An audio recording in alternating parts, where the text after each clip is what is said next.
Today, we're here to talk about protecting human capital across Africa.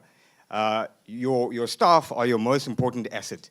And today, we want to understand how best to protect those staff from the various risks that affect them, especially in Africa. Some geographies are more risky than others.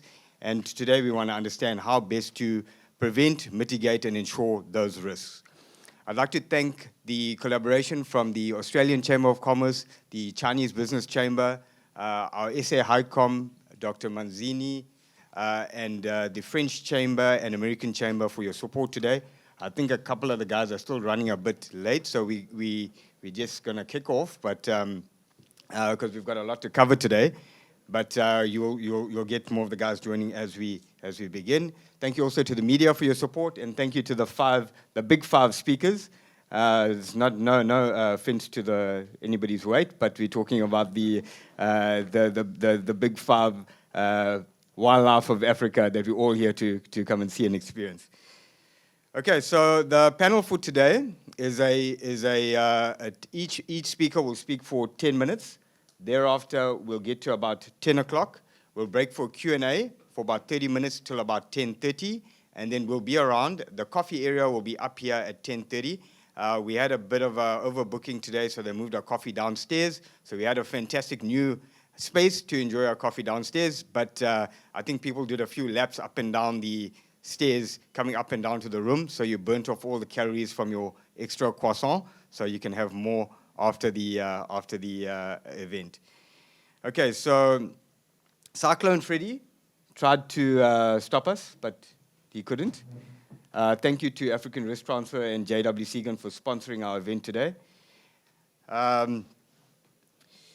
Firstly, I'd like to thank God that Cyclone Freddy wasn't as devastating as it could have been to Mauritius. So I mean, we've seen the damage of that in other parts of Madagascar and Mozambique, so it's still ongoing, and we're happy that we've been spared here in Mauritius.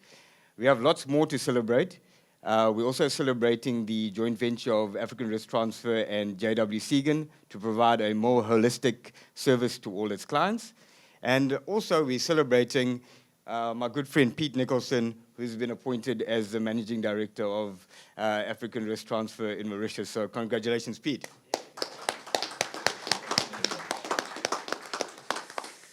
So when Pete's not busy saving lives across Africa through insurance and mitigating risks, he also moonlights as a swimwear model, wearing very tight speedos. He's got a great 8-pack. To keep that going, he swims many kilometers. I'm the mascot of the swim team, so I can't do what they do. But they swim from Koindemir to Grand Bay Yacht Club and from Flat Island to Grand Bay Yacht Club. Very inspiring guys. Pete's a good friend. Known to have great business acumen, an ethical guy, a stand-up guy. I'm really happy to have you here, Pete.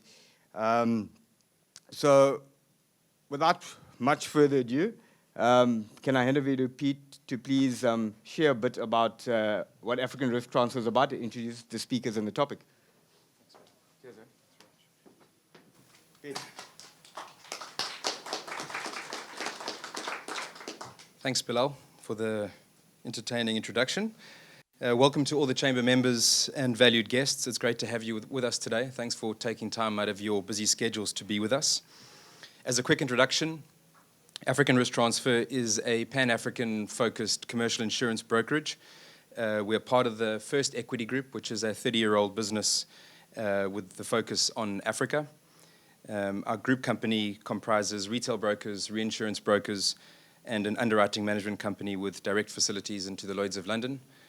So I guess we could be considered as a one-stop shop from an insurance point of view. ART is head office here in Mauritius. We've got offices in Seychelles, Zambia, and shortly in Mozambique. We are also represented by key partners across the remainder of the SADC region, as well as right through East Africa with our partners, which are here today, JW Segan. JW Segan, just a small note on them, they're a leading East African brokerage with significant expertise and experience in the health and life insurance space. In 2022, I think it was, we commenced a joint venture, marrying the two companies, bringing together JW Segan's experience along with African Risk Transfer's current and prospective client base. to ensure that our clients have access to the best advice and products in health and life insurance. So today is a celebration of that. We, as ART, have been threatening to run a SA Chamber event for some time. I think Bilal's tired of hearing me mention it. But this joint venture provided the right topic for us to bring this into a reality. And here we are today. Just a note on the topic. So the topic of human risks is understandably one close to everyone's hearts. To steal a quote from Henry Ford, the two most important things to a business don't appear on its balance sheet. It's a reputation and its people. And both of these can be put on the line when facing a critical incident with employees. So your assets policy will be covering your properties. Your directors and officers and professional indemnity is probably covering your liabilities as a company. And your political risk insurance may be covering your investment into a foreign country in Africa. But what about your team? What is in place to protect them? And I think that's what we're here today to unpack. We've pulled together an expert panel of speakers, service providers that we work with on a day-to-day basis. And we're going to unpack the risks that are prevalent in Africa, and for that matter, globally, and to discuss the various insurance policies and mitigating factors that can be put in place to deal with those. So it should be an entertaining discussion. I think without further ado, I'll hand over to the panel. So one by one, if the team can introduce themselves, and then we'll dive into the discussion. Thank you.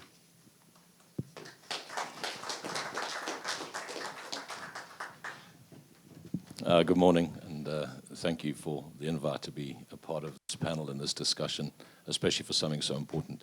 My name's Brandon Ford.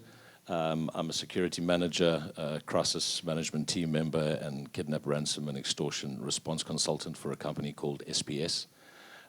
We're a global assistance company headquartered out of Hereford in the United Kingdom, with offices in Dubai, Singapore, Dublin, and in South Africa. Our core areas of operation, especially relevant to the room today, is in the fields of risk management, critical incident management, point of incident response, be it security or medical, especially in remote or unusual environments, for want of a better term. And we're also the retained crisis management team for a Lloyd's of London syndicate in terms of their KRE operations globally. Thanks, Brandon. So I'm not going to spend too much time talking on African risk transfer because Peter's already done that. Also, I'm not David Segan. My name's Gavin Courtney. David, unfortunately, with the change in dates, just couldn't get through from Kenya. I work for African Risk Transfer. As Peter said, we're a Pan-African focused insurance broker. What became very apparent after a period of time is that there was a real need to come up with solutions for the human risk element of our clients' requirements. So that led to the JV with JW Segan, who I believe are best in class in terms of a truly independent, significant, and really been in the business of, in particular, private medical insurance for many years. I've known David Segan for a long time, so it's good to be here. My role within ART is to support all of our MDs, like Peter and the rest of the team, and also to manage some of our key joint venture partnerships. And JW Segan is obviously very important to us. So thanks for the opportunity. Good morning, everyone. My name is Andrew Munro. I head up human risks at Lombard Insurance, based in South Africa. Bilal and Peter took all my good lines, actually. But yeah, we very much believe that sort of a company's greatest asset is its people. We spend a lot of time, trying to ensure the complex assets, liabilities, etc. But weirdly, actually, people are often left to the end of the conversation. We want to change that, bring that to the front. So we look at various insurance products from security and health. I kind of describe it that anytime someone says help, we want to try, first and foremost, provide a product that can help that person. So first and foremost is having access to specialist services, someone on the other end of that phone who knows how to help, and then thereafter have the insurance products to pay for the costs of those services or access to hospitals, whatever it might be. So thanks very much. It's good to sort of be here in the flesh. I think Actually, weirdly, this is probably one of my first sort of larger presentations after COVID, and I think sort of the topic of human risk and human capital is best done face-to-face. I think sort of there's only so much sort of interpersonal connectivity you can get through a screen, so it's very nice to be in person. Thank you. Thank you, Andrew. My name is Daniel van der Merwe. I'm the head of international private medical insurance for the Unisure Group, which is headquartered in London.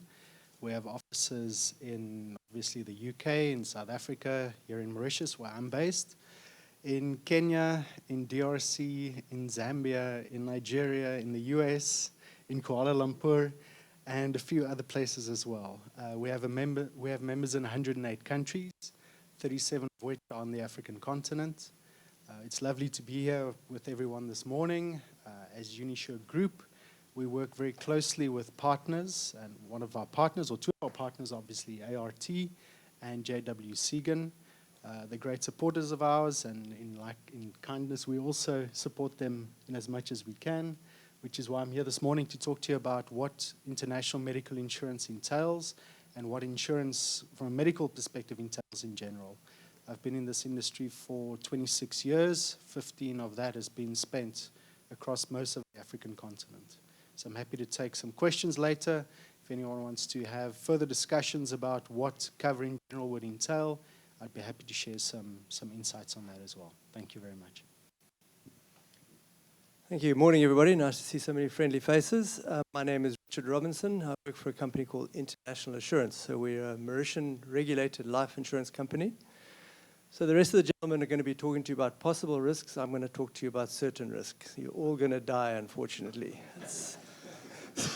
Hate to break it to you. So I'll be talking to you about life insurance, and particularly life insurance in Africa, US dollar denominated life insurance. And I'm also going to touch on corporate savings schemes, which will be used as an alternative to a regulated pension scheme for corporates operating in Africa. Thank you. Good, thank you, gentlemen. So I think we've obviously mentioned human risk a fair amount already this morning and through all the invites and the content. So I think as the first point of call when there is an incident in Africa, I think it'll be best to start off with Brandon, just to give us some context to what we're referring to when it comes to human risks, and to give us some common risks that you guys deal with across Africa. Thanks very much for that. The sad part of what we do is, as a global assistance company, is that we actually have a job at all, to be totally honest. The busier we are, the more people are in distress. And across Africa, over the last 4 or 5 years, the risks, the general risks in play have been along the lines of the more traditional risks. Natural disaster, political emergencies, politically related threats, things to do with regional instability, the attempted coups that are a constant in the African environment, election-related type things. And there's always been the crime element, where we're having to assist people post a mugging, post a hijacking, that sort of scenario. Then COVID happened, and the risk landscape, I should say, for travelers, tourists, and corporates, and what we're dealing with, especially post-COVID in the last 18 months. If I say to you, it's almost like the world forgot how to travel over the COVID period. Previous countries that people had gone to, where they were quite happy in their environment, they were used to that environment, and now hadn't been in country for a period of time, and the risk environment has changed. So most commonly at the moment, over the last 16, 18 months, right up there at the top of the risks we're dealing with on an almost daily basis is medical emergency of varying types, from the individual to mass casualty events. The unforeseen as well in terms of natural disasters, like the flooding the other day in South Africa. Natural disasters also come in various forms. It's not just the damage of a flood, etc. It's the assistance provided in times of drought, after severe fires, people that have been affected by that. And then crime, the crime platform affecting the the average in-country based expats and traveling expat community has changed a lot. Still, the petty opportunistic crime is there, but we're now seeing we're now responding far more to more targeted criminal approaches, everything from extortion to hijackings, express kidnappings, often associated with hijackings, and then the more traditional kidnap for ransom type scenarios. Sadly, in certain regions of Africa, even those that were relatively calm a couple of years ago, some of the border regions, regional instability, and the influx of prescribed groups, for example, some people refer to them as terrorist groups and things like that, has had a knock-on effect, not only to the risk that we're dealing with in terms of perhaps a kidnap or something, but to their surrounding communities. And the resultant knock-on of those communities impacts on especially guys like NGOs or entities like NGOs and things that are traveling to that area.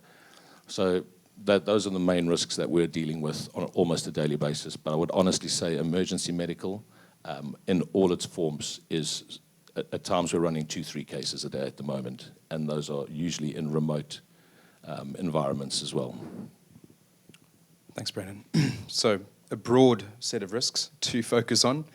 Can you talk us through the critical incident management process, just so that everyone can get an understanding of when there is an emergency, how that process kicks in, and then also how that fits into the various insurance policies that may or may not be in place sitting behind the critical incident management approach?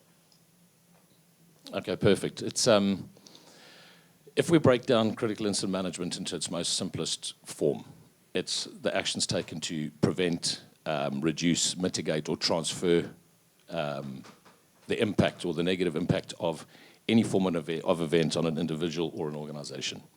And if we take that into account, critical incident management, when an incident happens, has to factor all those things in. So I often get asked, who's involved in a critical incident management situation? What is the systems, or what are the systems that sit behind it? What can we do to better prepare ourselves as an individual or as an organization for when something happens? Key to it all is as effective a risk plan and a risk strategy that you can put together for your organization as possible. And that's not just, this is what happens if something happens to George. It's looking at it completely holistically, and that's why it's absolutely incredible to be sitting with this panel of people that are and often not associated with the incident management system. The insurance and the various forms of insurance, the various covers in place are an essential part of what we do. It enables us to do what we do. And maybe the best way to explain how it operates is to give you a lifetime example that will highlight all those elements. So what would typically happen in the case of an incident, we will get notified in one way or another. The notification will come in either by call or email or SMS into our global response center, and immediately that phone is answered by the response consultants. I think that's key in critical incident management as well. You shouldn't be phoning in to a call center. The person who answers that phone has to have the experience and the capability in the risk management space that they can start providing that immediate advice and support whilst triaging that call. That's absolutely vital.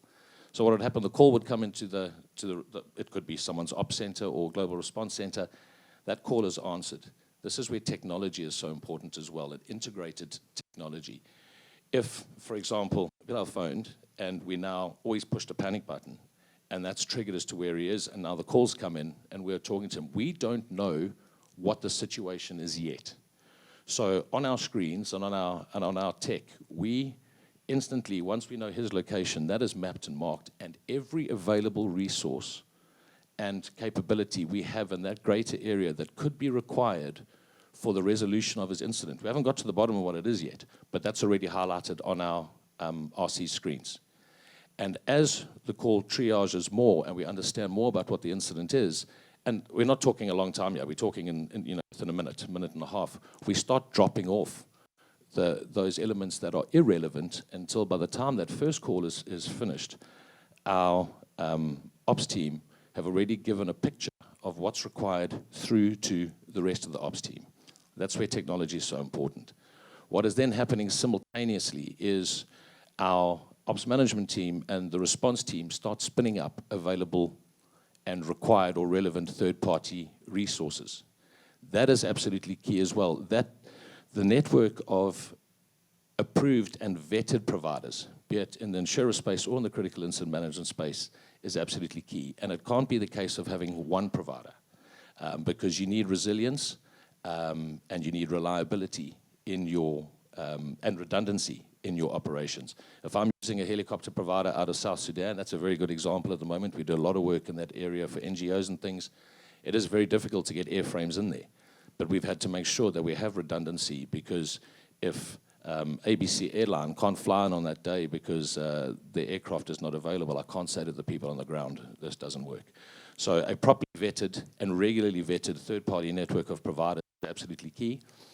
And the next few steps all take place simultaneously. The RC has, we've now figured out what the situation is.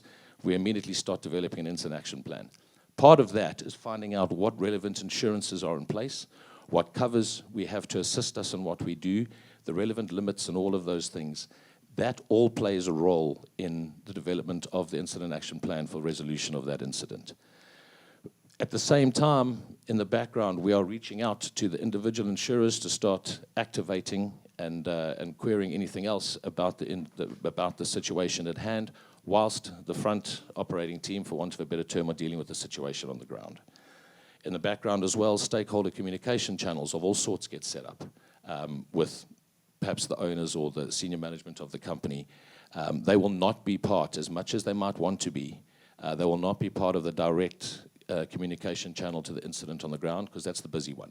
That's where the doctors and every other resource is talking to the situation on the ground, but in the background there are alternate comms channels that are set up to give everyone, and into that will be included every stakeholder in that incident, insurers, management, etc., to deal with that incident. And then there's remote advice all the way through. This is absolutely critical. Fine when it's a simple case. This is absolutely critical when it's a complex case. I'll give you one example that happened 5 weeks ago that turned into not medical, not a security case, but a combination of both. A company, a client of insurers and ours, was traveling in convoy in Central Africa. They had contractors and subcontractors on board of the vehicle from 2 other companies. They were caught in an ambush. Rounds were fired. Numerous people were injured. 1 was killed, and 4 others fled into the bush. Now, the bandits, assailants, whatever you want to call them, they left the area. Now we had a situation where, 1, we had to recover, so the security side, we had to find the missing people and get them back and get them out of the area, remove them from the threat. Plus, we've now got the medical situation of varying levels of injury. The problem was the bandits came back, perhaps to try and loot the vehicles, have a second go. Then the threat to life was more severe or more immediate from the security thing. So the security element had to move the team. You know, we're doing this remotely. This is all happening live time. Provide the relevant advice whilst spinning up security resources to get there. We had to remove them from the immediate area, including taking the medically affected patients. Not ideal, because they haven't been stabilized yet, but if they stayed where they were, that's a problem. Once that scene settled down, we had to remove people out of the area. From a security extraction point of view, we now had 3 different medical injuries of different severity. Every medical case that's done should be, in a critical incident space, should be done with the care and the immediate requirement of the patient in hand. So that's why every decision we make in that space is clinically led. So even though there were 3 parties from the same company that had been hurt, their different injuries required different support in different medical facilities. From that point, we then had to organize people to move, some to Nairobi, some to South Africa, and 1 as far back as Belgium. That's just the nature of the beast. It's the most appropriate care in the most appropriate facility by the most appropriate physicians for that particular incident. The whole time through, we'd engaged with insurers. There were 5 different insurers involved in this process, and that's why this is so important, because collectively, through a central coordination, everyone was talking to each other and finding out where the different covers stopped and started, and where one was short in that sort of situation, the insurers collectively worked it out as well and became the extension of the team that they should be. In the critical incident management space, your critical incident response partner or whoever you have providing assistance, they're naturally an extension of your team. You need to ensure that all your risks are brought into that collectively to act as a single coordinated extension of your team. Luckily, through effective coordination and effective interaction of all of those, we got people back. We got them to where they needed to be, and next week, some of them are all coming back to be reunited. That's how the entire process works, if that makes sense. Yeah, so you're a good guy to have in your corner. Brandon, I'm sure we'll come back because it is an interesting topic, but just to move on to Gavin, we've touched on the broad risks that are faced by corporates in Africa. What is the role of a broker, and where a client can potentially be overwhelmed by the number of risks and the number of insurance policies that are in place to cover those? What is the role of the broker in managing that process and adding value to the insurance chain? Thanks, Pete. So just before I jump into that, just to sort of further endorse, how important the work that Brandon, a company like SPS, is, and how important that work is. We've had a long relationship with SPS. Excuse me. They must have handled thousands of cases for us. Some of them are, not really severe. They're just somebody needing a bit of advice, either pre-travel or whilst they are traveling. But in many cases, there have been many serious, whether it's accidents, illnesses, criminality, etc. So that's why we, as a group of companies, engage SPS, and we embed their services into all of our policyholders, into our policies, I should say. And it's absolutely invaluable, especially from an Africa knowledge, remote, etc. experience, and what they offer. So just a great level of comfort. So just to jump into really, excuse me, the benefits of as we see it, of using a broker, and forgive me if I'm stating some of those obvious here. Africa is generally a very highly regulated environment. And it's a minefield to try and walk. So if you're a company that you have employees in country and you need to be insuring them, excuse me, in country, you need to be very careful of not transgressing local legislation, because if you go ahead and place and insure them with a non-regulated insurer or licensed insurer in that country, there's penalties that can be incurred. So obviously a broker has knowledge of that and will select providers for you that are, or as we call it, admitted. So in other words, they are licensed to transact insurance in that particular country. So there's no exposure to the business from a fines and penalties point of view. My colleagues over here, obviously they're on the insurance side, we're on the broking side. So we're negotiating with them. It's often fine print in these policies, so the broker understands it, fine print, and explains it to the end consumer, so that there's no misunderstanding if there's in the event of a claim. We still see lots of companies that try and deal with the procurement of human risk insurance in its broad form on a direct basis. In other words, they send their head of HR to the insurance companies to try and go and wade through this sort of mountain of data, try and select the best possible product for their workforce. An insurance company is not there to give advice. They're not really allowed to give advice. They don't carry professional indemnity. So if they give you the wrong advice, so to speak, there's no recourse. Whereas a broker, we are legally obliged to give advice, highlight everything that needs to be highlighted in terms of consideration.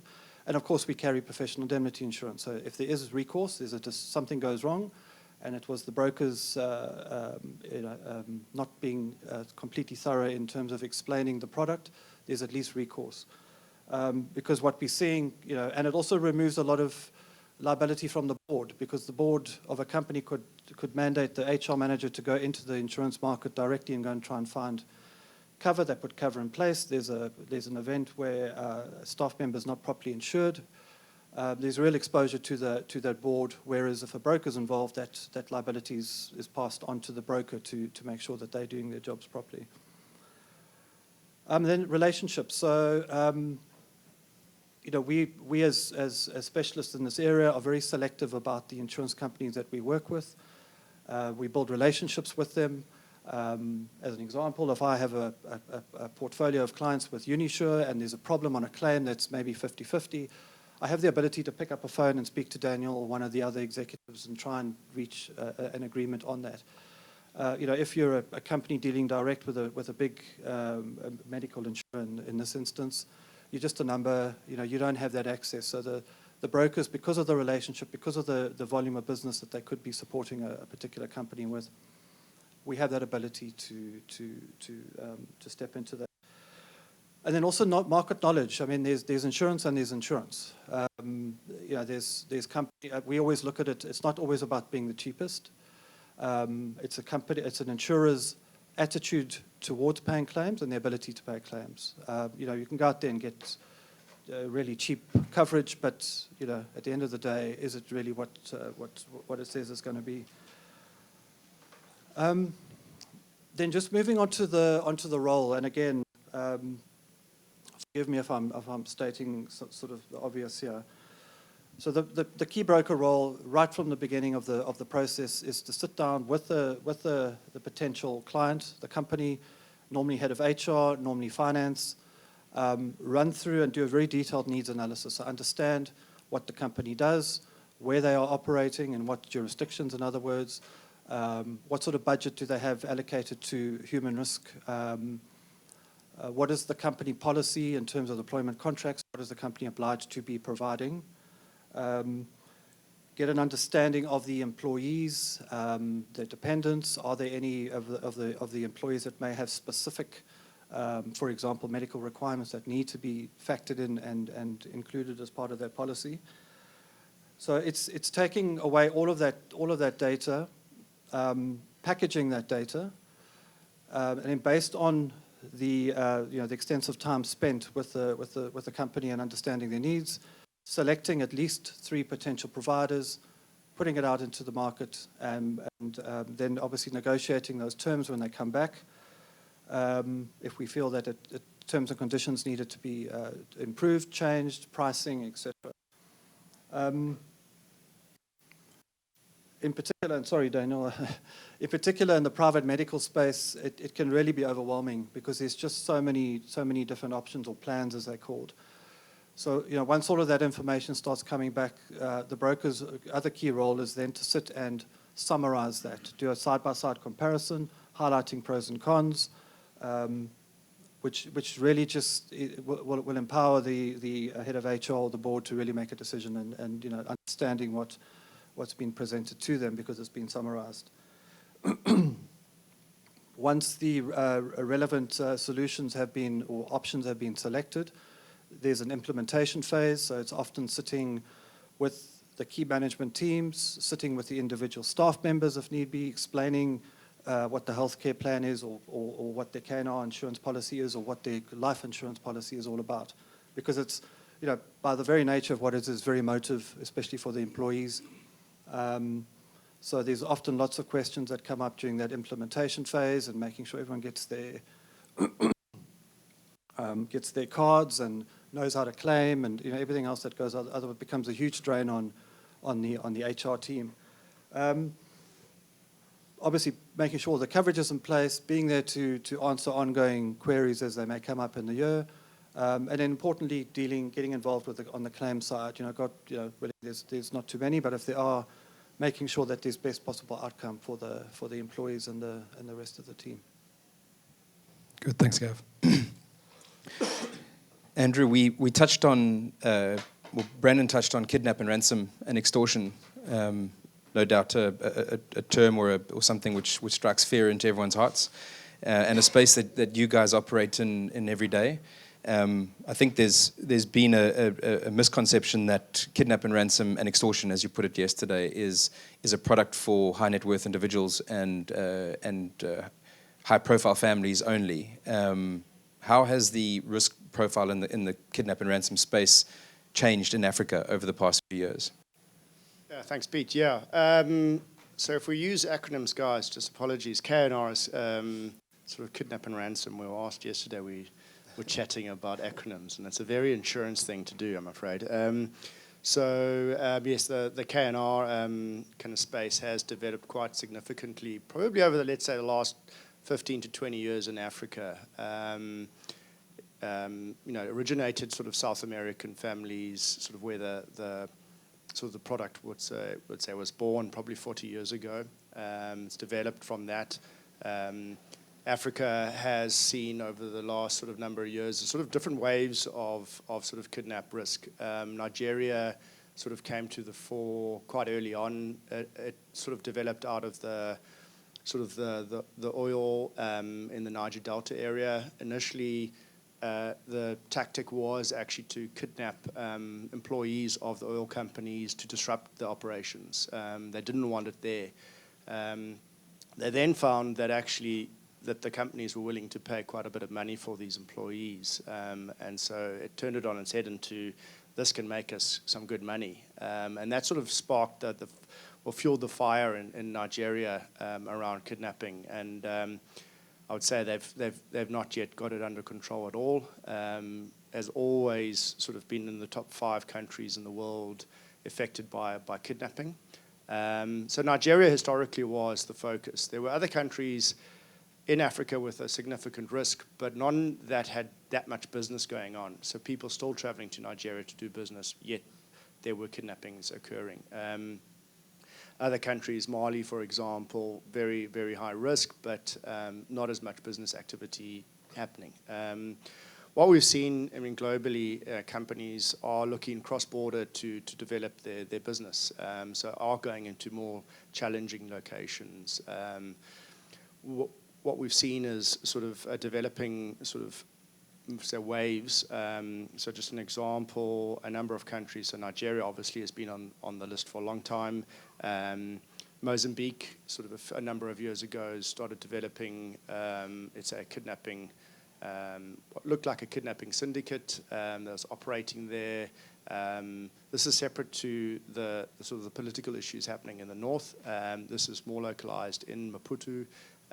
So your high net worth sort of families. So this one was sort of looking at high net worth families, sort of local businessmen. That sort of has filtered over into South Africa, and South Africa has become a real problem. In the last sort of probably 6 years, we've seen kidnapping from being a very, sort of not on anyone's radar to now becoming a serious problem in South Africa. It sort of goes against the norm in the continent. Just to give you some stats, about 90% of kidnappings are local nationals, not foreign nationals. About 60% of kidnappings are persons under 20 years of age. So you typically aren't looking at sort of across globally, your sort of top executives traveling being the persons that are kidnapped. Mainly probably because they're well protected, they're staying in safe hotels, they have secure transport, etc. Your criminals are going to find the weakest link. So it's much easier to kidnap an employee who's working home from work than trying to get an executive who's in a secure car or in a secure hotel.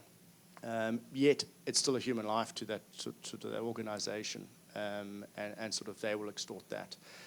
South Africa is sort of operating slightly differently to that in the sense that the criminals are targeting sort of high net worth family businesses is probably the right description of it, and they're looking to kidnap the head of that family or sort of close to head of the family.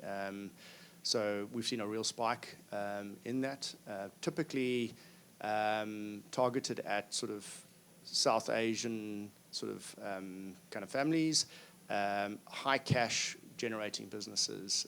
So you're looking at your cash and carry type businesses, hardware stores, etc. And normally in sort of small towns around South Africa. Yeah, so it's been a worrying trend. It was a trend that we sort of predicted.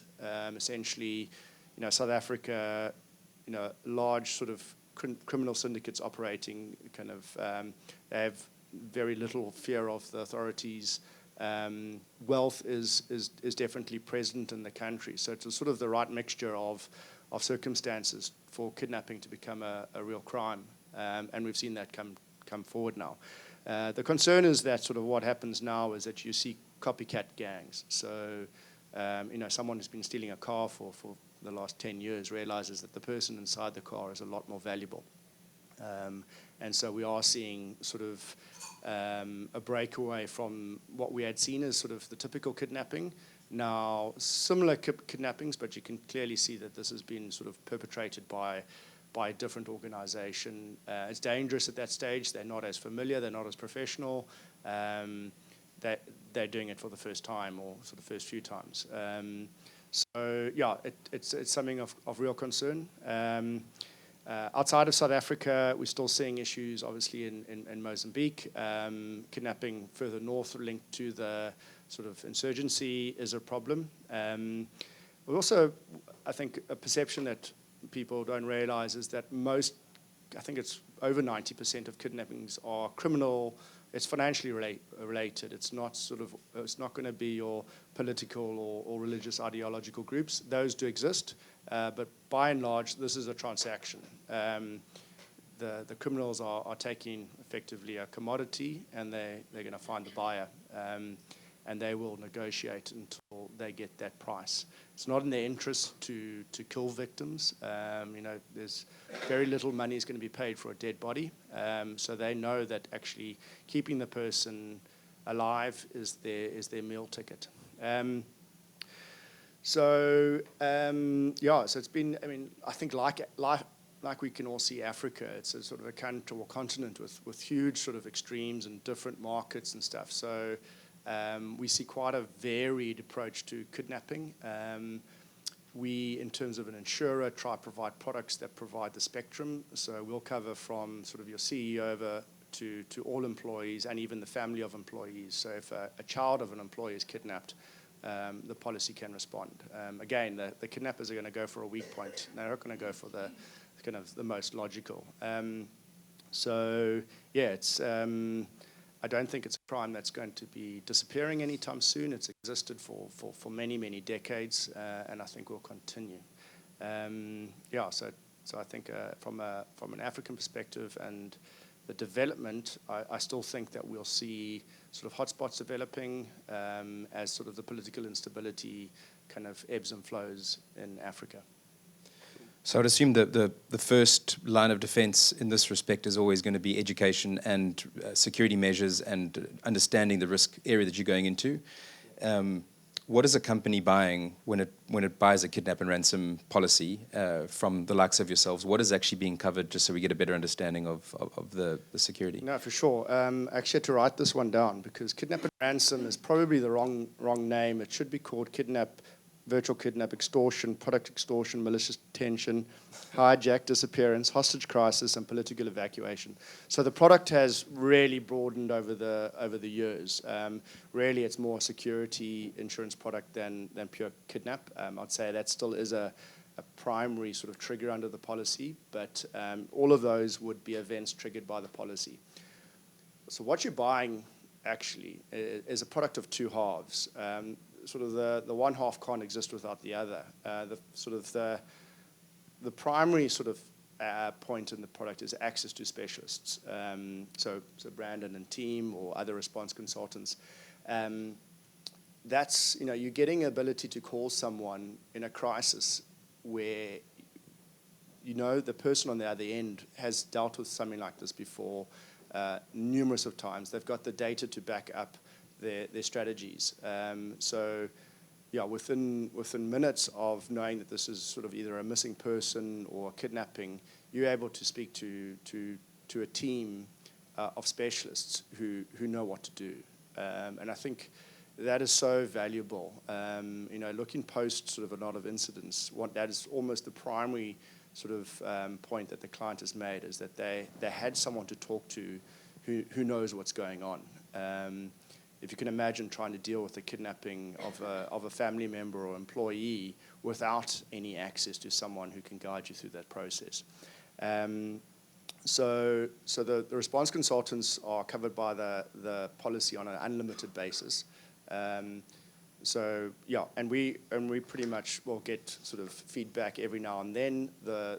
As soon as a case is triggered, the client and the response consultants will engage, and the response consultant will consult. They don't take the phone away from the client and say, listen, we'll handle this now. They consult to the client on the best strategies in which to negotiate that, so the safe release of the person. And that is their primary goal. It's the safe and timely release of the victim. And also, I suppose, to an extent, the continued operation of that business. It's no point, kind of dealing with a case, and now the business that you have built and need to continue operating can't sustain operations. So following that, we will have the insurance that effectively pays for the services, pays for the ransom, and then a host of additional expenses. I think there's about 35 listed on our schedule. The last one, but funny, has been any additional and reasonable expense. They could put that at number one, and let's just leave it at that. So it's a very broad cover. I actually try to think about what's not covered. So things are like on-site robbery wouldn't be triggered under a policy. The thing to consider, which is not, let's say, an exclusion, but it would potentially void the policy, is it's a very confidential policy. You can imagine that if everyone in the organization knew that there was kidnap and ransom insurance on their lives, they would become immediate targets. So the person to, let's say, acquire the insurance, maybe the risk manager, kind of head of HR, and kind of the CFO, potentially CEO, are the only ones who really need to know that the insurance exists. That's an important factor to consider when acquiring insurance. Yesterday you touched on the liability aspect for the company, which I think is quite interesting. Yeah, so, and that is, I think broader than just sort of the crime is what happens afterwards. We see, particularly in sort of litigious countries, America, for example, about 90% of kind of victims or employees come back and sue the company that had helped in their release. Either, they didn't have enough security measures in place, etc. So the policy also then responds to provide legal assistance to that company in sort of that legal case. So it's definitely there. Cool. Perfect. Daniel, moving on to you. Unisure is considered as an international medical insurance provider. So the abbreviation on that being IPMI. So if I do slide into IPMI, you know what we're talking about. Can you give us an understanding of what the difference is, or what is IPMI, or International Private Medical Insurance, and what is the major difference between local policies that one might get in the various different territories? Thanks, Peter. I'll try and keep it as simple as possible. I'm quite passionate about the subject, so if I veer off, just raise your hands and push me back. International medical insurance focuses on either individuals or companies who are working remotely or very mobile. So they need cover pretty much wherever they go. A lot of companies, as an example, would be registered here in Mauritius. They have Mauritian staff that may be placed in different countries in East Africa. We see a lot in Kenya, in Tanzania, with the developments happening there. And they'd be covered locally here by, say, either Swan or Eagle Insurance or MUA or any of the local companies. But when they're in these countries, they effectively have no cover because they're not at home. They're quite exposed. So international insurance is more of a roaming type cover. It covers you wherever you are. interestingly enough, though, Gavin touched on the complexities of what this brings along, because international insurer, and Richard will tell you this, years ago, insurers could insure anyone anywhere. There wasn't any major regulation that would bar an insurer selling their policies pretty much wherever staff wanted to buy it. But especially on the African continent, regulators have become very aware of these types of products and are pushing forward a sort of structure where insurers have to partner with local insurers as well. I'll get into that a bit more later and just touch on admitted versus non-admitted, but the question is, what is international versus local? So international focuses on covering the employee wherever they are, pretty much, but also allowing them cover when they're back home. So effectively, if you're traveling on a regular basis, as I do, you'd need to be covered pretty much in every country where you are. And what does cover mean? Cover would be for emergency treatment, hospitalization, or even outpatient, day-to-day sort of services. I have the flu that I picked up in Nigeria last week. I had to go to a pharmacy to buy some medication. Now, this is not expensive in most countries. You wouldn't need an insurer to cover that. But let's say in these humid climates, that flu goes to pneumonia or bronchitis very quickly, and I may need to be hospitalized. As an individual, going to any hospital in any country that without presenting an insurance cover that would be accepted by these facilities, I would be asked to pay significant amounts of money in cash, mostly in US dollar. Most people will tell you you'd be asked to pay $5,000 or $10,000 in advance for minor treatments. Now, if I have to be admitted to a hospital, they won't admit me unless I can provide some sort of guarantee of payment. Now, this is where international insurance becomes, medical insurance becomes acutely important. As an insurer, we have arrangements with hospital groups. We work with partners such as SPS across multiple territories, so we can cover the entire world, right?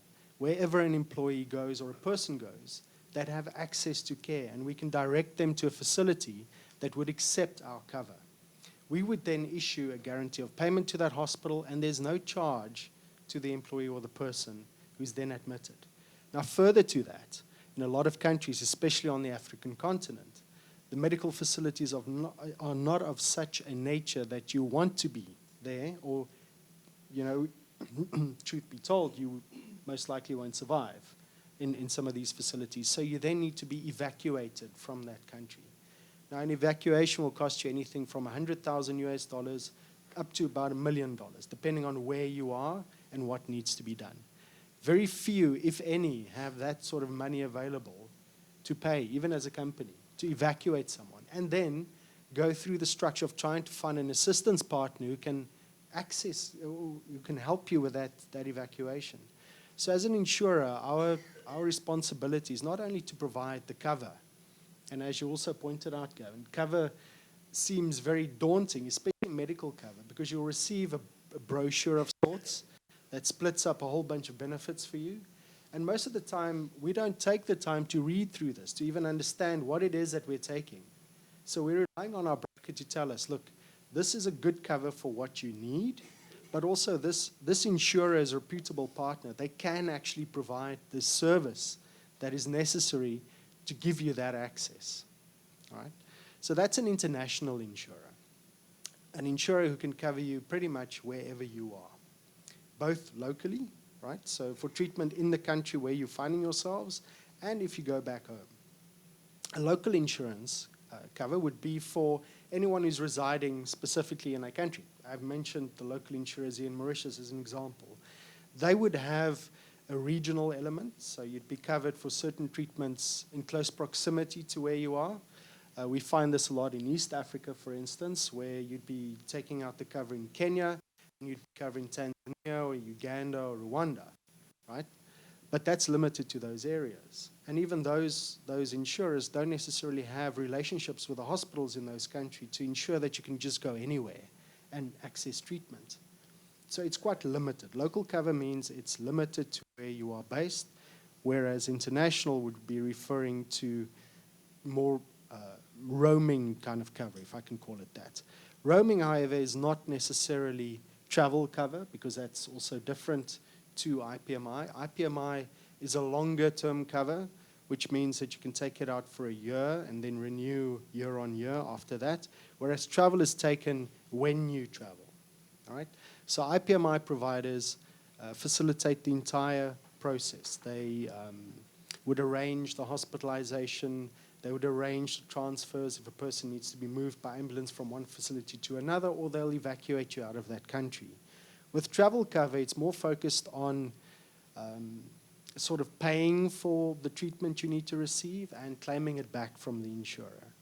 It's very rare that you have an insurer that on travel cover that will issue a pre-authorization for a longer term hospitalization. It's sort of a short-term measure to assist you. So this is where, again, the broker becomes extremely important, because they need to explain to the client, based on the needs, do you need a travel cover because you'll only be in country for, say, 30 to 90 days? Or do you need an IPMI cover because you'll be there for longer periods, or you're more mobile? Or do you need a local cover because in actual fact you're not traveling at all? The aspect that I think put a lot of employers off from taking international cover is that it is more expensive. Yes, it would be more expensive than local cover, because effectively we have to provide for wherever, excuse me, wherever you need to be treated. And we don't always know in advance. Not even the employer knows in advance, because you may be, as an example, based in Mauritius, South African like myself, based in Mauritius, but I go on a conference to Dubai. I'm at the conference, I walk out of the conference hall, and a taxi runs me over. Now, this is unanticipated. I didn't expect to be in Dubai. I didn't take travel cover because I'm only there for a few days. But if I had an international cover, like I do, my insurer would treat me even if I'm in Dubai, if the policy provides for that. Because this is the other thing that Gavin highlighted, the small print. What does your policy cover and where are you covered? Because there's international cover that can be for the African continent and, say, India, and then there's international cover that will be worldwide cover. So there are differences, and these are the sort of nuances that we have to look out for as an employer. See what it is that we really need, but also understand the limitations. So if our employees are not traveling that often, and we only need a regional cover, an Africa and an India cover, we need to take travel cover if we're going outside of those regions, because otherwise we'll be exposed. All right? Coming back to the point of admitted versus non-admitted, international insurers like ourselves are engaging with local insurers in country, in a number of countries in Africa, where it's feasible to do so, because unfortunately, of the 54 African countries, not all of them have good regulatory bodies when it comes to insurance. So it's not possible for us to have partners in every single country, but where it's possible to do so, we partner with a local insurer, and we have our plans regulated locally, which means, effectively, if you look at Unisure Group, you can have an employee that is based in Mauritius that can take out cover with Unisure through our local partner, which is MUA, or in Kenya, which is also through MUA, or in Nigeria through Leadway, that is our partner there, or in DRC with Rawsure, the partner we have there. And this means that wherever the cover is taken from, it's on an admitted basis. It's regulated locally, and premiums can be paid in those countries. It's not payable to us in the UK. If you take out cover here, it would be payable in Mauritius to MUA. But the cover is not limited to Mauritius, right? So you are effectively covered anywhere in the world. And the only two countries where we cannot provide cover on an extended period of time would be the US and Canada, because they have very specific requirements in terms of what medical insurance they would cover. Not sure if that answers your question in terms of local versus international, or I'm starting to veer off now. I think you've covered it. Just to touch on group cover, Yes. and the benefits of a company placing it for the entire group, and if that can be structured in a way where there are expats in a company as well as local staff employees in various different countries. Yes, certainly. We're finding more and more of that, to be honest with you, especially, again, with companies that are veering more into the rest of the continent, both from South Africa and Mauritius, mostly. And they're seeking different types of cover for different employees. So As most of you would know, when you're setting up operations outside of South Africa or Mauritius, there's an element of expatriates that you would send to the country to sort of train the local staff or make sure that the service levels are at the sort of peak where you want it, but to train your local staff. Now, the local staff would not necessarily need to leave the country, right? And they can be treated in country, provided, of course, the facilities there are of a nature that you're comfortable with. So, yes, you can take a group cover that will then cover employees locally, and then an additional cover for your expatriates. It means they're roaming, and they can be covered outside of their home countries and, of course, when they go back home. But this depends on the insurance partner that you have. Not all insurers have local regulated products or local partners in country, and they may not be able to extend that cover to local employees. They may only be able to cover the expatriates. And again, the role of the broker here is key, because the broker will know which insurers have partnerships in country, who can place local cover with local employees, and who can do IPMI, or do the two separately. Perfect. Richard, we're getting to you. Thanks for your patience. So we've worked our way through what the risks are, how we can potentially mitigate them and insure them, and the goal is always a positive outcome, but the reality is some of these incidents don't have a positive outcome and deal with the likes of death or disability. So we've got Richard on our panel today just to give us a bit of a better understanding around group life, group disability cover for when those incidents do result in that end result. Thanks, Pete. Thanks for using up all my time, everybody. So I'm going to squash it and praise it for you. So, yes, let me just talk about the African context first of all and put it into perspective for you. So the reason why we focused our policies on Africa in US dollars, because the penetration of life insurance in Africa is just exceptionally low. So there's a lot of, we think, low-hanging fruit across the African continent. And when you compare it to the Western world, you can drive a couple of buses through that. To give you some statistics, I mean, South Africa's got the highest insurance penetration in Africa, and it's running just above 10%. Next up would be Namibia at 5%. Then you've got Morocco sitting somewhere around 4.5%. Then you drop down to Kenya running at 1%, and at the bottom, Nigeria at 0.2%, for a variety of reasons. So this is not customary for people in Africa to take life insurance. So we're trying to educate and to make them more aware of the importance of having some life cover for a variety of reasons, not just for death, because it's used for all sorts of different reasons. And ultimately, we're aware of the fact that for everybody in this room, it's a grudge payment. Nobody wants to pay life insurance every month. And, you know, when you don't need life insurance because you've gathered enough assets, you might need it for a different reason, to pay your estate duties, for example. I mean, I've got a client who we've assessed his potential life duty, or his estate duty, somewhere in the region of $30 million. And he's got plenty of assets, but he's got not enough cash. So if he had to topple over tomorrow, his family or his beneficiaries have to stump up $30 million by fire sale some of his properties, his businesses, whatever, to gather those assets before they can actually start living. So it's actually, if they can put an insurance policy in place, the insurance policy pays the $30 million, everybody's happy. So it's used for a whole variety of reasons. But I think in Africa, some of the challenges, and a lot of international companies have left with their tails between their legs, because there are so many challenges in Africa that they're not aware of. First of all, there's hardly any mortality data because the insurance penetration is so low. So we don't know what the average mortality rate or age is for a person in Nigeria, for example. Nobody knows. It's guesswork. And an actuary has to price that when they're pricing your policy. There's massive mispricing as a result of that. And typically that mispricing is high because they're saying, I'm not going to take this risk. Whatever South Africa is, you're going to make it 3 or 4 times that. So it's very, very, typically very expensive in Africa. There's huge amounts of fraud. There are literally thousands and thousands of dead people walking around Africa. that have claimed on their policies, and their families have been paid, and off they go. It's very easy to pay somebody a few naira to give you a death certificate, and off, you present that, you give all the data. What is the insurance company going to travel into Africa, spend $20,000 to get there, to go and pay out $10,000 funeral policy or something? And they're not going to happen. So, yeah, the fraud cases are just immense.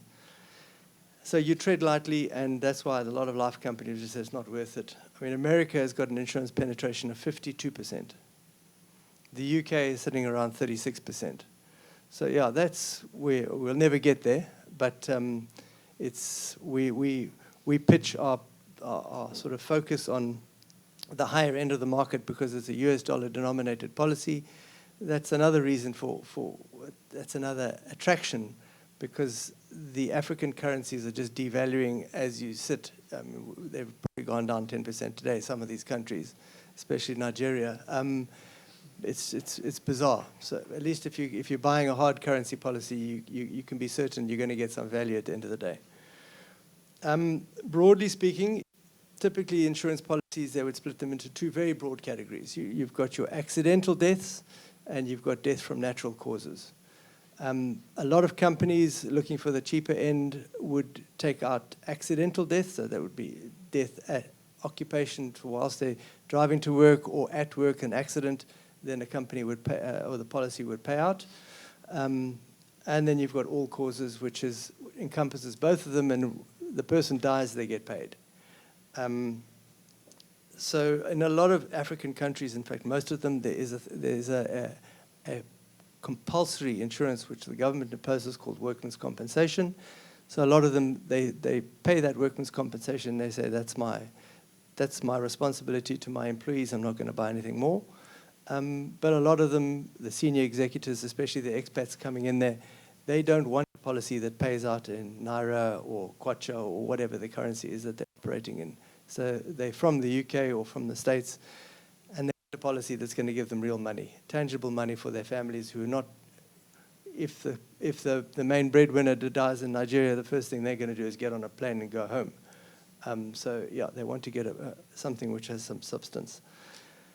Then the other aspect is the disability. So this also falls into the life category. And again, broadly speaking, there's two types of disability. There's permanent disability and there's temporary disability. So the difference, obviously, a permanent disability is somebody is disabled at work or wherever he is, and that disability prevents him from doing his job or a like or similar job. So if, for example, he was a driver and he's in an accident and they had to his legs were severed off or whatever the case is. I mean, it sounds horrific, but it happens. He can't be a driver anymore, but maybe he could still be sitting in a wheelchair and actually running the driving operation back from the office. That's possible if he had some sort of admin skills. Most of them don't. So then he would be paid out a lump sum, which would hopefully get him through to last him for the rest of his working career. The other one is temporary disability. So this would be something which, obviously by its very name, is temporary in nature, where your expectation is that you would recover within 24 months. So that would then pay you a portion of your income, usually 75% of your gross income, for the 24 months, after which you've recovered and you can go back to work and you can continue earning normally. So, and there's critical illness, which is in South Africa, that's called dread disease. It picks you up if you have a major illness like a cancer or something which is pretty terminal, and it gives you a lump sum of money to tide you through those tough medical bills and get you over the hump. Yeah, so I think what's critical about it is that in every insurance policy, there's something called an insurable interest. So I can't take out a life policy on Pete, for example, because I have no insurable interest with him. He's not in my family. If Pete had to die, it wouldn't affect me in any way. So there has to be some link. That might be an employer-employee relationship. It might be a spouse, family member. It might be a partner at work, because you could be taking out insurance against each other so that you could buy, if he died, I could buy his shares. and it might be a key man from a company perspective, so that if I had to pass away, if the company felt that I was critical to the business, they would have some money to go out and source, good luck to them, source an individual to replace me. But yeah, so that's the broad categories that we're looking to try and find a home for in Africa. And from a group perspective, this can be taken out by a company for its staff members as a perk, as a moral obligation, especially those that are traveling into Africa? Yeah, absolutely. So I think a lot of multinationals, well, all multinationals have some sort of insurance in place for their staff members. They might not offer it to everybody. A lot of them typically would have two different policies, where they would have separate them for the local staff, who are very happy to get a Naira payout. And then for their international staff, they would offer them an international scheme. Group policies are very advantageous because as an insurer, you lump everybody together in one pot. So if I'm insuring 1,000 people, I might have 5 or 6 really sickly people in that scheme, but it's offset by the fact that I've got 980 whatever it is, very healthy people. So the claims are going to be spread over that amount of people. The younger people in a group scheme tend to subsidize the older people because you get one rate for everybody. So the younger people would be paying more in that scheme than they would if they went on an individual scheme. However, you take all the medical and you disregard all the medical history when you do a group scheme. So you might medically underwrite 3 or 4% maximum of that whole that whole group. So 5 or 6 people would be underwritten, usually the top earners, and we'd ask them to go and do medical testing, etc., and whatever. Then it would, depending on how much what cover they're looking for, and the rest would come in with no medical underwriting, and yeah, happy days. As an individual, everybody needs to be medically underwritten. Again, the level of underwriting depends on the amount of cover that you're asking for. It might be just a simple answer a few questions. If you are asking for $50,000 or $100,000, if you're asking for $5 million, then we're going to put you through the ringer, and you're going to have ECG tests, and we will ask for blood tests, and et cetera, and explore it a little bit further. Okay. And Rich, just touching on not necessarily death and disability, but you guys are quite active in the staff welfare space in terms of company-funded saving plans. So maybe just a quick touch on that. Yeah, very briefly. This is actually growing incredibly quickly. So in Africa, especially at the top end and for expats, there's absolutely no advantage to taking a pension plan. So we had one large multinational, to give you a case study. They're operational in 30 countries at least. One particular person in that company, he was a specialist in fixing things, and he was bounced around from one country to another country. Eventually he was in 12 African countries, and he used to spend 6 months in each. And each time he went, he had to cancel, or he had to terminate his pension that he had in Mozambique, and that obviously would only pay out when he hit retirement age. And he'd go to Ghana or Nigeria, and he'd start up in their pension plan. So he had 12 different pots of pension plans. Unbelievably difficult for him to look at, manage that, and for the company. So they decided to actually cancel all their pension plans because the people were using after-tax money. A bit like Mauritius. There's no incentive in Mauritius to have a pension plan. You have to compulsorily contribute to a pension plan, but nobody in their right mind would do it and contribute to a pension plan of their own volition, outside of the compulsory one. Because you're using after-tax money. You're locking it up, and then you're going to pay tax when you get the money out. So it's bizarre. But in what we've set up is a corporate savings schemes. So effectively, it works in an identical way to a pension plan without all the regulation. People can send us money. Obviously, it has to be in a hard currency. That's the challenge. They send us this hard currency money. It gets invested for each member with different risk profiles, It's open architecture. There is nothing that we cannot buy inside that policy. And then the people have access to, depending on the rules that the company makes, because a lot of companies contribute a portion and the employees pick up the balance.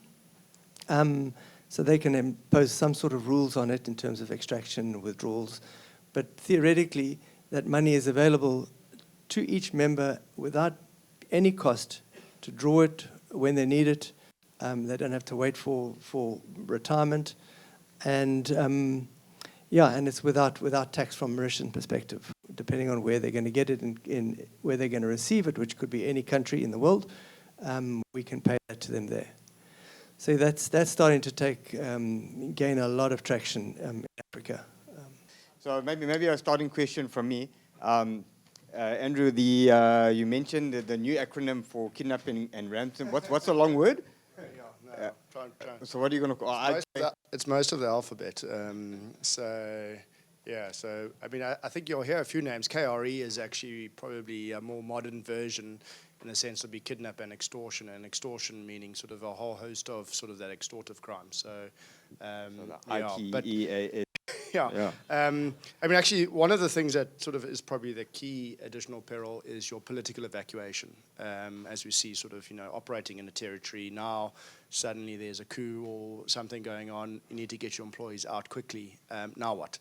Again, being able to speak to sort of assistants where they can advise you on how to sort of either get out or how to sort of, let's say, stay with the limited risk. So it's a key part of our product. Fantastic. Yeah, exciting. I'm quite surprised none of you mention a big risk that Africa has got. It's a dying population. You don't mention HIV at all, about the risk of HIV in Africa, mainly in Central Africa, West Africa, and so forth. This is a major problem for not only for white-collar people, workforce, but blue-collar. So none of you mentioned that at all. Is it a sore subject? No, not at all. It's Thank you. when I mention it already, the microphone is sort of that makes me nervous. As long as everyone can hear me. So things like the diseases, etc., HIV, a problem, and then the outbreaks of others like cholera, Ebola, etc., that's dealt with under the environmental risks, and very often that sits wide of what we do as a critical incident management company, because we deal more in the emergency space. Where we do assist in that space is if someone has been involved in an incident, anything from a needle stick to a rape, etc. That's the only time we get involved in that space. So that's why I can't actually, even though it is a risk, and I travel in Africa, I see that. I've seen parts of where I've been where thriving villages have disappeared. It is a reality, but it's not one that we deal with, because that sits more in the true medical space and away from us. That's the main reason I didn't identify it today. But the reactive diseases like outbreaks of Ebola, Marburg, things like that, that's something we do deal with, because that is an immediate life-threatening illness right there and then, or we have to move people out of the area, etc., etc. So please don't get me wrong, it's definitely an issue, but it's not one that we deal with in our space. Yeah, definitely a major issue, and thank you, Brandon. Brandon's nickname is Jack Bauer. He was either going to come by helicopter or through the window, so he chose the easy approach in today. Andrew? I'll also touch on the HIV question. Our policies do cover HIV and AIDS, but to be honest with you, it's not. That's not our biggest challenge in terms of medical, because ARVs are freely available pretty much in every single African country for free. So most people are receiving treatment. Our challenge generally relates more around evacuations, which are much more expensive, and those are for trauma incidents. So where people are involved in car accidents, they run over, they've been shot, they've stepped on a landmine, something to that effect. Yeah, so I can't really speak as to the prevalence of HIV/AIDS and the impact that is having. I know it still remains a major aspect in most of the continent. But yeah, we've not seen a major increased spike in terms of claims. I think we were more exposed to COVID, and once people were able to be evacuated out of countries, evacuating by oxygenized tents to different areas for treatment, that hit us much harder than HIV/AIDS has, actually. Yeah. Cool, thank you, Andrew. Do you want to open up other questions? You want to go? Yeah, just a comment on my side. So you've got the IPMI side. We look at the travel insurance space. I think a lot of it is, and it's a very emotive, you've got the sensitivities of confidentiality, which can make things difficult. We've seen from a travel insurance perspective is that if you are, let's say, sending a workforce to a different destination, we've seen that sort of, also in an environment like South Africa where jobs are few and far between, people will go without considering the risks of traveling with HIV. Now, I'm no doctor, but what we have seen is that sort of typically exposed to new environments, new germs, new bugs, we've seen a number of incidents where, let's say, a person with HIV has become sick, and sadly, we've brought back body bags. So I think it's crucial that a business, if sort of traveling and sending staff to different destinations, obviously within the sort of the confines of confidentiality and ethical behavior, you need to manage that people aren't going sort of without sort of understanding the risks of going. Sort of understanding that and not sending someone back is holding them back to say, listen, obviously sensitively, this is where it becomes challenging, is really crucial. Yeah, cool. And you don't want to scare them as well, No, but no, it's the reality. Good morning. I've been living in South Africa for 10 years, so I'm part of the family. Well, all these interest me very much because I'm a broker. I'm also a member of JABI African Alliance. We are in 40 countries by now, and maybe we can hold hands together, guys. What I want to comment is, yes, HIV, 60% HIV positive, and I do know that you guys have got the generics from India, maybe, or all over the show. And also, there are other ways. What I want to know is if somebody is pregnant, because if you do a cesarean with treatment of antivirals, there's highly likely chance that the kid won't have HIV, actually. And I do want to know whether it will be covered, the cesarean in that condition. And also, for instead of being ventilated, we have the oxygen concentrators, which are very, very pragmatic and very efficient, whether that can be covered as well, and whether as well we can go more towards a wellness, preventive rather than curative, going more towards a discovery life style of insurance. I know it's a lot of asking, but for us, a small island, we want to have, and for a broker, we want to widen the cover as much as possible. I want to know, what I want to put forward is prevention as well. Is for the first time it was in front of my house, it was a white combo. The second time as well, it was a white car as well. I don't know whether it's something to do with, I think it's linkage, or they use that car for a special purpose. But the second time was, they followed us from Tambo Mbeki airport. And actually, the time I present my passport, I could see the link, the twinkle of the eyes going through, and I could see everyone actually knowing that I will go up. And I didn't listen to my guts feeling saying, take the Gautrain train, which is inside. I would have, lose them. I would have lost them. What I want to say is maybe Insurers Association in South Africa can hold hands and see a double check from time to time all the people working in Tambo Mbeki, because the guy who was in charge of following us from Tambo Mbeki was the head of the security of Tambo Mbeki. So he had the inside information, and that's it. It was organized crime. So many things I would like to comment as well, but it will be during the break. And thank you. Nice to see you. Thank you. Thank you, Catherine. We got quite a few questions rolled up in there. I'll Let's start. try to handle some of them. Yeah. So in terms of cover and covering specifically HIV positive mothers and not transferring to babies, yes, that sort of treatment is included in our treatment regimen.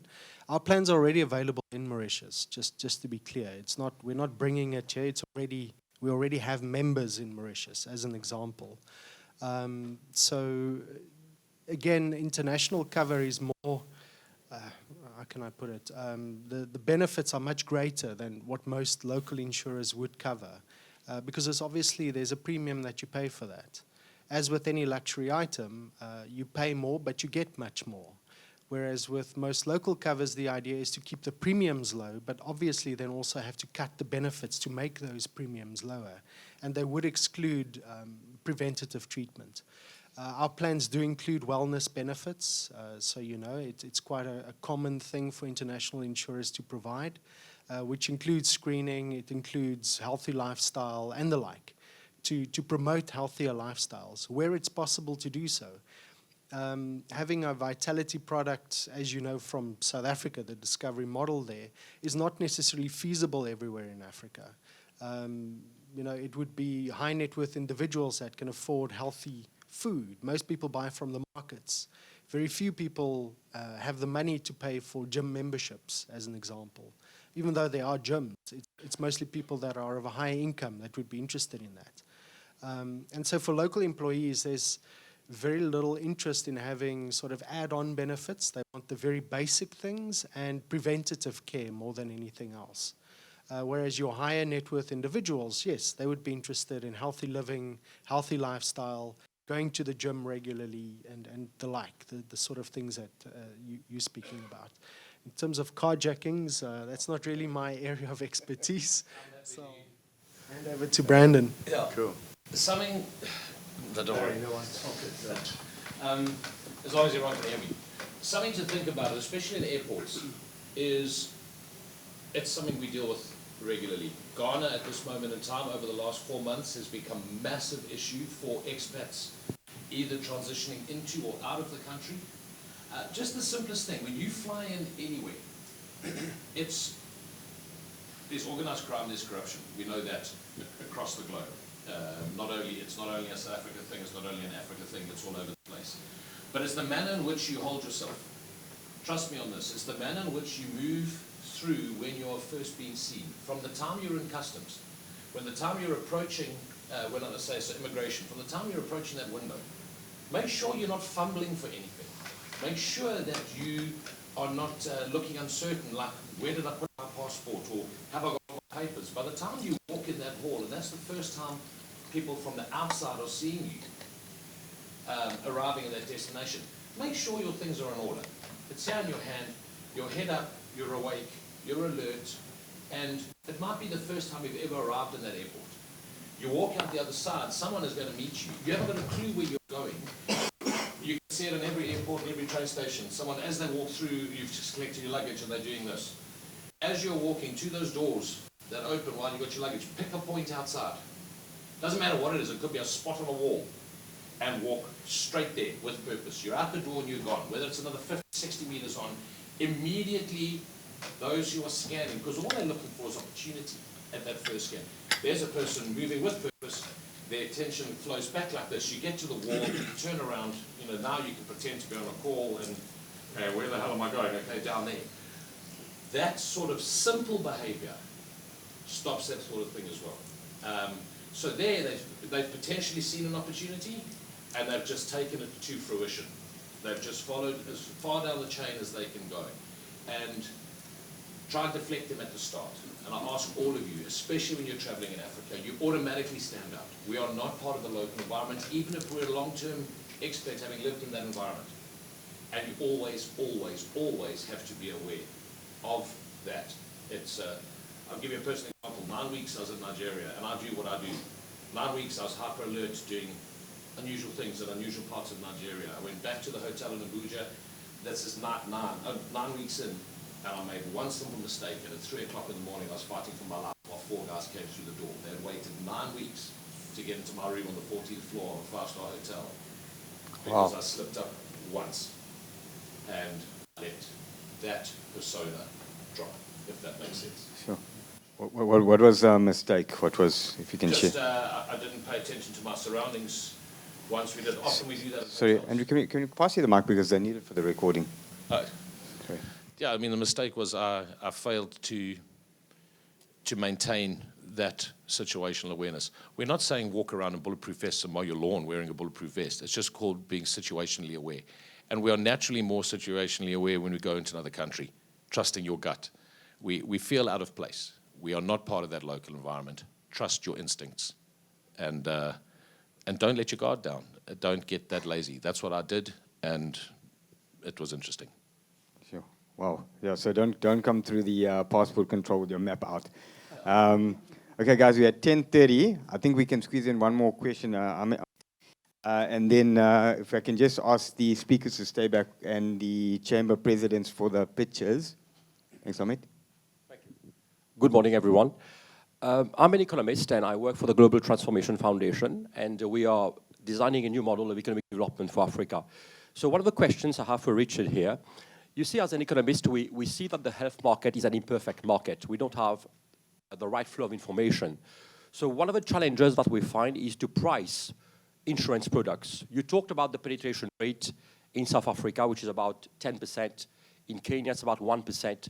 So how do you feel that government can intervene in the insurance market to improve the flow of information and try to bring us closer to an optimal pricing of insurance products? And my second question will relate to that first question, which talks about climate change policies. Climate change, obviously, is a major issue in this 21st century, and I would be very happy to hear about your comments on the challenges of pricing climate change-related policies. Thank you for that. Okay, let's talk about the pricing of policies throughout Africa, first of all. Thanks. So I think, first of all, it's going to be driven by private sector, because you need the big insurances, the big reinsurance companies. You need to attract them into this market. You've got to make it viable for them to operate in this market.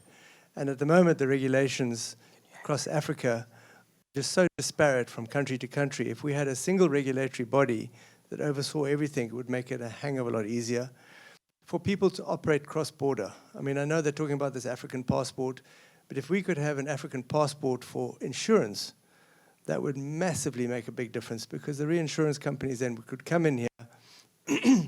They wouldn't have to worry about getting a license in Nigeria, getting a license in Ghana, in Burundi, and paying so many people to do that. So I think that would be the first step. He's got to remove the bureaucrats. Secondly, I think government, yeah, well, that's what government would do, but the certainty of there is no data, and that's experiential. So we have to go through a learning phase, first of all, to understand what the mortality rate is in Nigeria compared to Kenya, et cetera, and that will assist the pricing. At the moment, it is a thumbsuck. I mean, we operate in most African countries, and honestly, my reinsurers who price the products for us, they just shake their head and they say, we don't know, so we're going to give you a 300% loading, just to protect themselves. And it ends up becoming a very expensive product at the outside. But it's something I can engage with you, though, because certainly I think if we had a borderless operation across Africa, it would be massively influential in assisting everything. From a climate perspective, it's slightly out of my comfort zone. The biggest problem in Africa is that we are so rich in resources in fossil fuels, and there's no incentive for most African countries to go down the renewable route. I'm not a big fan of renewable energy. I think it's a necessary model to go to ultimately, but right now I don't think the technology is good enough. And for African countries to sacrifice their fossil fuels to walk away from that potential wealth and source of energy, I think is too premature. Nuclear, that's something that should be sought after for everybody, because uranium is plentiful in Africa, and I think it's a green source of energy. But yeah, there's no baseload power with solar and with wind, so it's not a viable replacement for fossil fuel energy at the moment. and you're not going to change it. There are too many vested interests in Africa in the fossil fuel industry. Thank you, Richard. I'm surprised no one asked you about the zombies yet that you mentioned walking around. Gavin, please go ahead. Sorry, just to touch on the climate change question, and I'm not sure the sort of the complete context around it, but we do a lot of renewable projects in terms of the insurance that's required for those projects, from development through to operations. There's always bank debt involved, and banks being banks, they want everything insured to the hilt. So there's a range of offerings now from some of the big global players like Swiss Re, Munich Re, Lloyd's, etc., where you can actually insure the impact of the climate change on that particular business, that renewable project. So if historical hours of sunshine said that you got 10 hours a day, whatever it is, if it's a solar project, very relevant. If for some reason there's a sustained period where they're only getting 5 hours a day, the output is halved, it has a knock-on effect. You can insure that difference. Same with rainfall, if it's a hydro project. Again, historical rainfall figures are X, all of a sudden it's now Y, impacts the output of the hydro plant, you can insure that difference. So there's a number of very innovative solutions out there that are being made available. Thank you, Gavin. Thank you, everyone. So it's 10:30 or 10:35. We run slightly over. Thank you very much to the speakers. Thank you, Dr. Manzini, for your support today. Thank you to the other presidents of the various chambers for your collaboration. Well done, especially to Kim. It's her daughter's birthday and her mum's birthday, and she was busy baking cupcakes and still pulled everything together. So well done, super mum, super woman. Kim, great job. And thank you, Yash, and the Labordene team. Everybody, a great job as usual. A bit exciting with the new coffee area at the bottom, but really, I think it worked well. We're proud to also celebrate some growth in our solid partnerships with the local chambers. We've had a great event on Sunday. Thank you, President Jock, for the Africa-China free trade event that we had. Dr. Manzini also supported that. Thank you very much. We really want to promote trade between Africa and China. Thank you, Ravin, from the American Chamber of Commerce. We had a virtual event about cyber threats and managing those already. And we've also had virtual events with the South African Chamber of Commerce in the UK, Singapore, and South Korea. And all of these networks will bring a lot more value to our chamber members as the year continues. You'll see a lot more virtual events and collaboration events coming through. The first collaboration event will be the wine tasting. I'm meeting Ravin after this to hear if he's managed to secure the wine. So Ravin, everybody, that's the guy we need to get the wine from. So when he lets us know, then that's the plan coming ahead. Sean Thompson's working on the gala event for September. So that's all looking good for early September. And for the year ahead, we've got some exciting events sponsored by ENS Africa, Denton's, Sunlam, Investec. And if anyone has any ideas for topics you'd like to sponsor or put forward, please come see Kim, come see myself or Sean Thompson, and we'd be glad to help you with that. So thank you very much, everyone. Thanks for your time and attention. Can I ask the presidents to please stand back to take a picture as well, and we're going to interview a few people if you'd like to give a few comments on what you thought about the event. Thank you very much, everyone. Cheers.